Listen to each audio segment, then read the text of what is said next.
Hey everyone, welcome back to another episode from Wake&Tech. In this video, we will be learning how to change Notion to dark mode.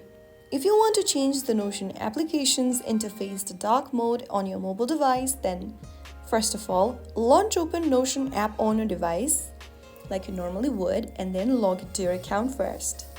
Once logged into the home page, tap on the three dots at the top right corner of the screen, which will then bring up this expanded menu where you'll need to tap on Settings.